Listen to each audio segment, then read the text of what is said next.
Good evening, everyone. It is certainly my pleasure to stand before you here tonight. I'm always so grateful to have the opportunity to speak to God's people. It brings me joy that I can't express. Would you turn with me tonight to the book of Ecclesiastes, chapter 3. Ecclesiastes, chapter 3.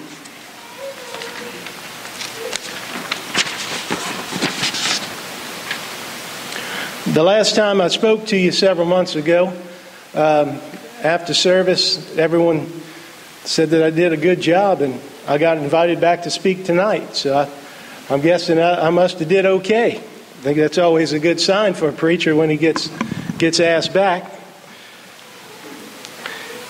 If you would read with me in Ecclesiastes chapter 3.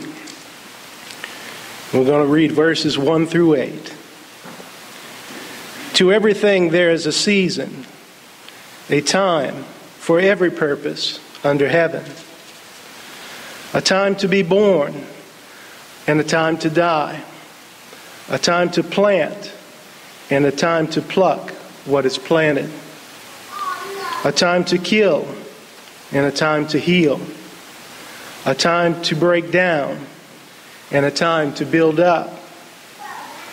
A time to weep and a time to laugh, a time to mourn, and a time to dance, a time to cast away stones, and a time to gather stones, a time to embrace, and a time to refrain from embracing, a time to gain, and a time to lose, a time to keep, and a time to throw away, a time to tear, and a time to sow, a time to keep silence, and a time to speak, a time to love, and a time to hate, a time of war, and a time of peace. We find ourselves again at the end of another year. We're gathered here once more on the last Sunday night of a year. It seemed appropriate to me to speak to us tonight about time. Those months ago when Eric asked me to speak tonight, instantly in my mind popped this idea for this sermon, and it's one that I've actually been working on for several years. It's been on the back burner in my mind for quite a time, and I believe without a shadow of a doubt that the Lord wanted me to share this with you tonight. When we think about time, the idea of time is something that captivates our society. It's become such a part of our culture as we try to grasp this intangible thing. Who can remember Marty McFly going Back to the Future? Time is pervasive in our movies. This movie has transcended generations. He turns a DeLorean into a time machine. Back in 1895, there was a novel written called The Time Machine, written by H.G. Wells, where there's a man who tells this incredible story to his friends about this machine that he built that allowed him to travel into the future. This novel, which was later made into a movie, is credited as being the very first science fiction novel, changing the landscape of our culture forever. I think about the music that we have in our culture that so influences us, and all the many songs about time. I was born in the tail end of 1969. So the music I grew up with mostly was 60s, 70s, and 80s when I was in high school. Back in 1981, there was a really popular song by a band called Styx. And the name of that song was Too Much Time on My Hands. Who can imagine having too much time on their hands? Maybe when we're young, when we don't have a concept of time, But as we get older and we're chasing the dream and paying mortgages and doing everything that we do, there never seems to be enough time. I remember a fellow by the name of Jim Croce. He was trying to save time in a bottle. He said that there never seems to be enough time to do the things you want to do once you find them. I think maybe there's some truth in that. There was a song in 1965 that became a #1 hit for a band called The Byrds. The name of the song was Turn, Turn, Turn. The lyrics to that song are almost exclusively from the book of Ecclesiastes, chapter 3, verses 1 through 8. That song goes to everything, turn, turn, turn. There is a season, turn, turn, turn. And a time to every purpose under heaven. I remember when I was a boy, when I was about 7 or 8 years old, and I decided I was going to read through my Bible from cover to cover for the first time. And when I got to Ecclesiastes and I read chapter 3, the first 8 verses, I remember stopping and thinking, wow, just how old is that song? I grew up hearing that on the radio. How old could that song possibly be? In actuality, that song is credited as a song with the oldest lyrics, with its author being King Solomon. I remember other songs like, remember the band Chicago? They had a song that said, does anybody really know what time it is? Does anybody really care about time? Two of my favorite songs that I thought about in preparing this message. One's by the Rolling Stones and the other one's by Louis Armstrong. The first you've probably heard of. The second one you may not have heard. The Rolling Stones in 1964 recorded a song called Time Is On My Side. Mick Jagger sings a song. It's a bit of a love song. He's singing to the love that's left him, telling her that one day you're coming back.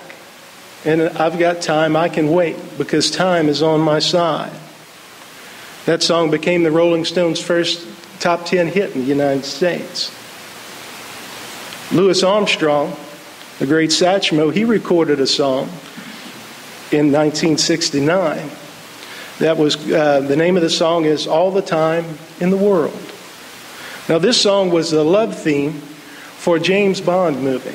And I'm kind of a James Bond nut. I don't know how many people are into that kind of thing. But this particular movie, the name of this movie was On Her Majesty's Secret Service. This is sort of a more obscure movie not everybody's heard of. So this movie starred an unknown actor called, his name was George Lazenby. And he filled in the gap between Sean Connery and Roger Moore. He only did the one film. Anyway, they had written this song as part of the movie, and Louis Armstrong recorded it. This song, All the Time in the World. This movie is distinct not only because it starred the unknown actor who did the one film, but this is also the film in which James Bond finds his true love and marries.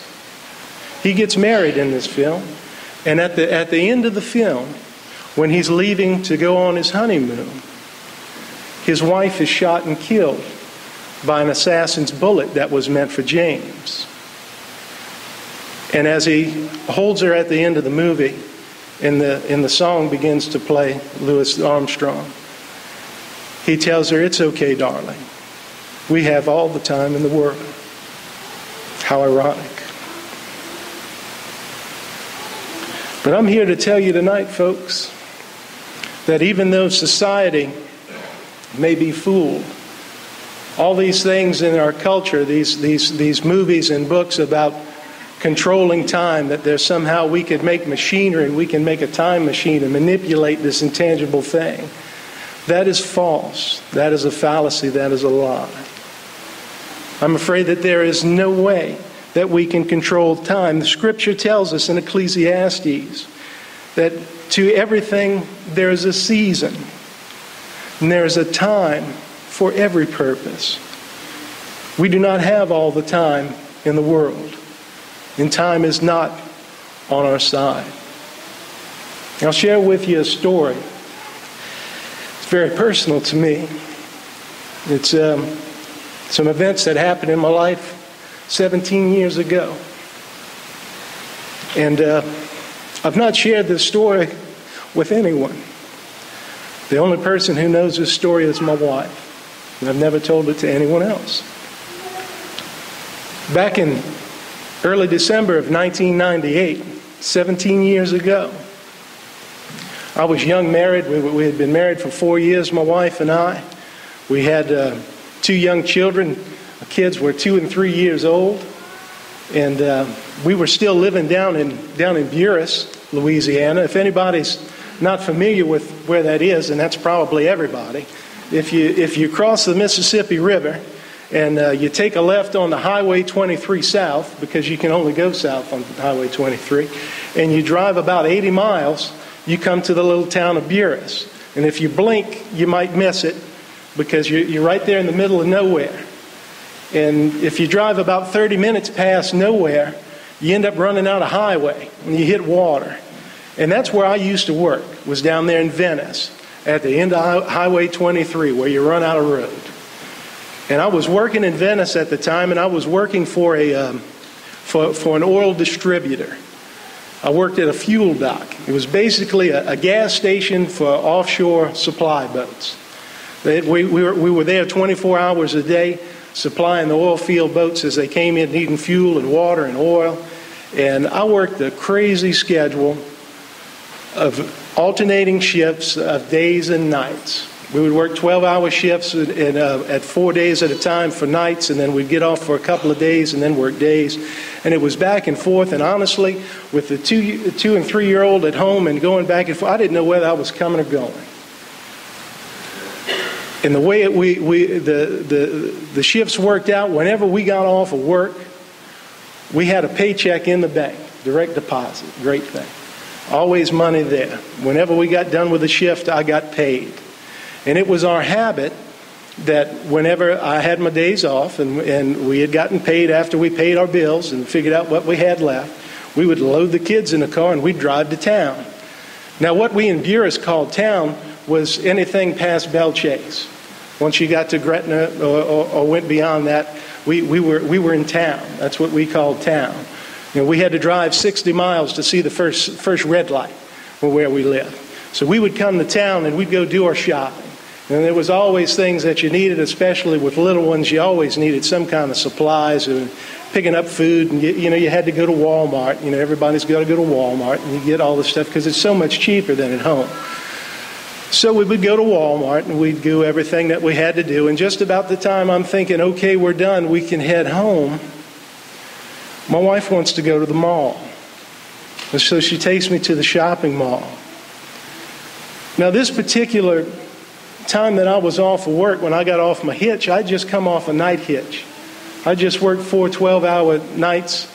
And the way our days off worked, that whenever we got off our last day at 5:30 in the morning, that began our first day off.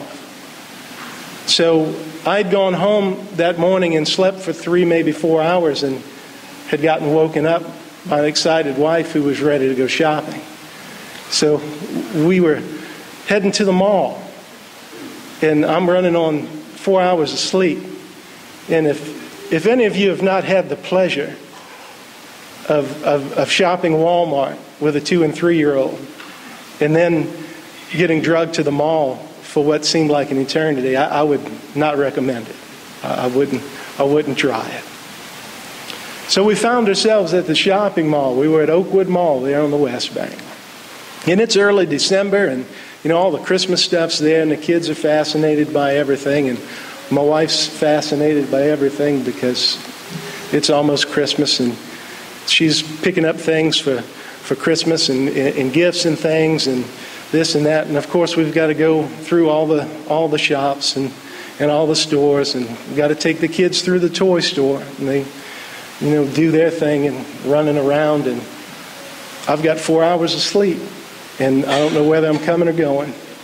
And we're going and going and going, and finally, it's time to leave. And by this time, it's about 6 o'clock in the evening.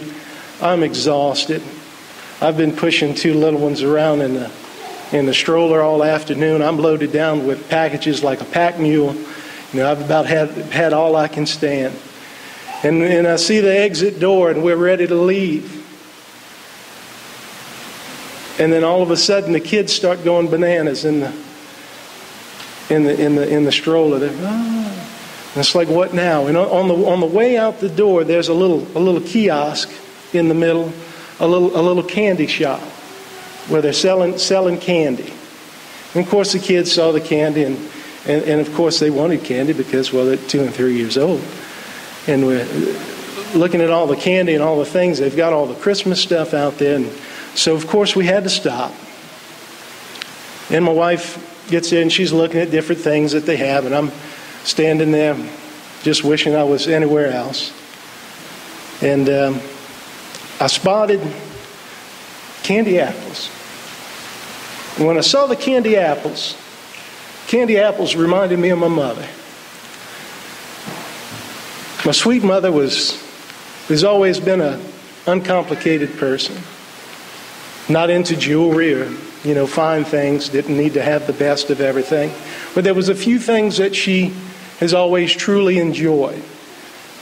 And in my memory, candied apples was one of those things. Whenever there was a fair or any kind of a carnival in town, we always made our way there. And my mother always returned home with a candied apple, one of her favorite things. And when I saw that candied apple, I thought of my mother. And I thought to myself, it's like, I ought to get one of those for Mom. We could stop by Mom and Dad's house on the way home. They live 5 minutes away from my house down in Buras. But then I started thinking about having to get the kids out of the car one more time. That's another trip out and back into the car seats.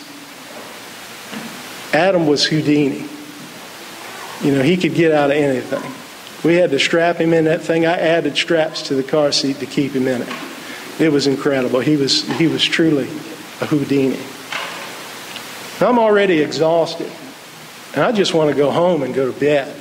I'm running on 4 hours sleep. I've been through Walmart and the mall. I'm just done. I want to go home. And I'm looking at that candied apple, and I'm thinking, if I get that, then I need to stop and see them. If I stop and see my parents, then that's one more trip in and out of the car with the kids, and we're going to be there at least an hour, and that puts me that much later getting home and getting to bed, and I'm tired, and it's like, what? I'm not going to get that thing. I'm not going to buy it. It never occurred to me that I could have just brought it to the next day. Never happened. The next day I was going to go see him anyway. But that just didn't occur to me at the time for whatever reason. So I passed on the candy apple. I didn't get it. I decided that I wasn't going to take the time to stop at my parents' house that night. I was just going to go home and go to bed. I was tired. The next morning, about 6:45 in the morning, my phone rings. I answer the phone. It's my sister. She's frantic. My father's had a heart attack. They've loaded him in the ambulance after working on him for about 45 minutes at the house. They've loaded him up, and they're heading up to Port Selfer, about a 30-minute ride from my house, to the nearest hospital. They load him in the ambulance, and they're on their way. Mom's riding with them. But my sister tells me it's taken them a long time to get there because the fog is really bad. You know what our weather gets like around here this time of year. But we have our hot days and cool nights and lots of moisture. It turns into fog, lots of foggy mornings. I jumped out of bed and I threw on my clothes as quickly as I could, and I jumped in my car and I headed out to Port Selfer, heading to the hospital to go find out what was going on with my dad and to be there for my mom.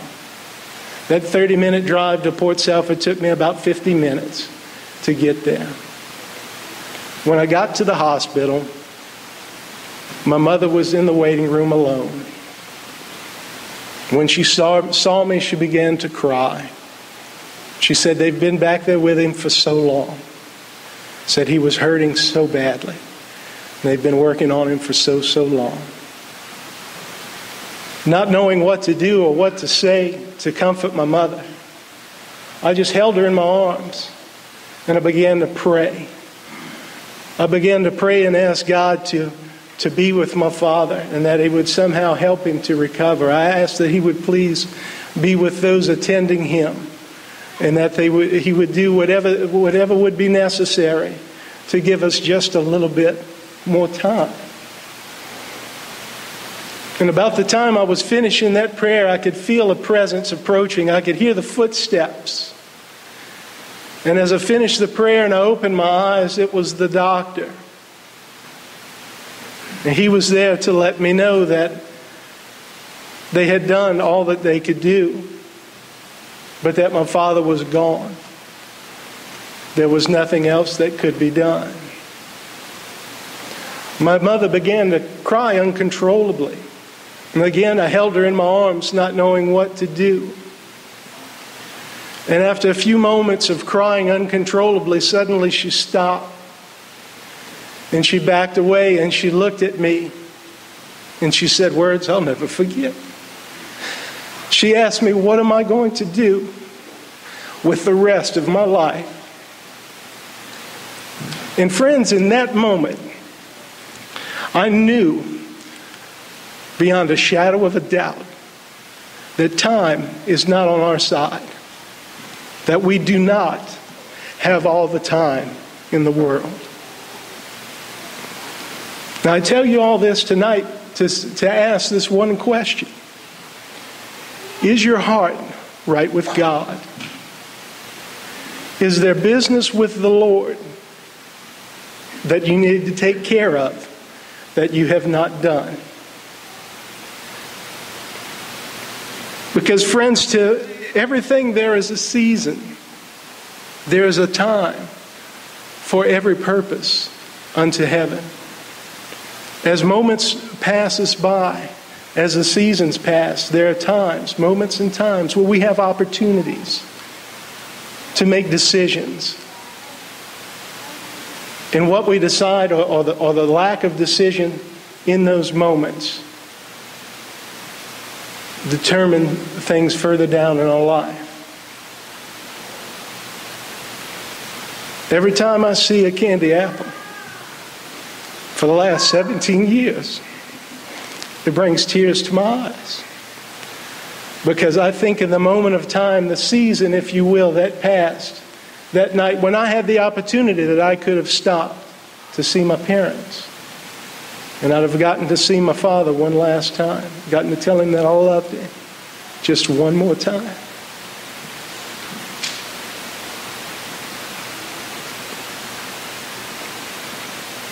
But there's a time for every purpose, and for everything a season.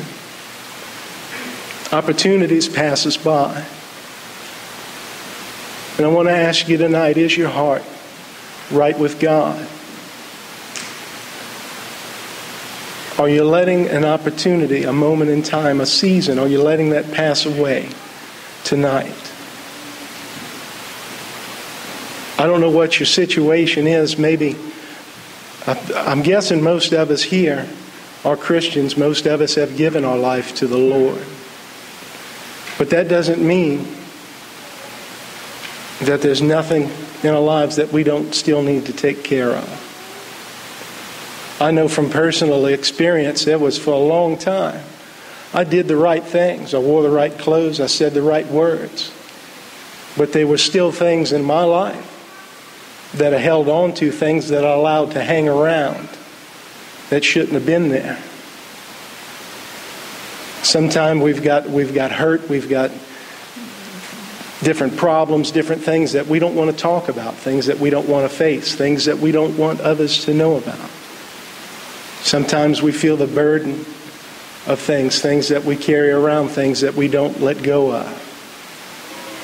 You might be carrying around a backpack size weight of burden.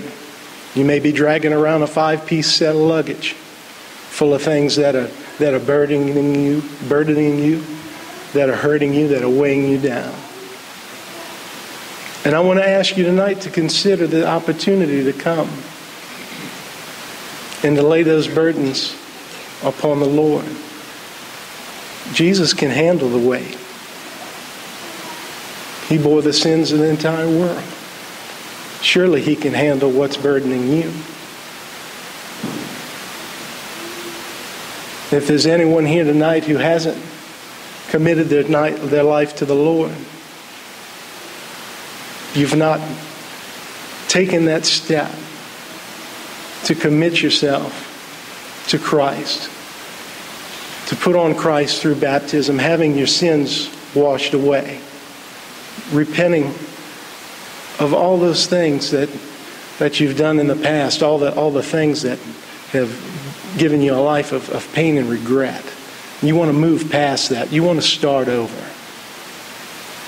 Tonight's the night. Don't let the season pass. You have an opportunity in time now.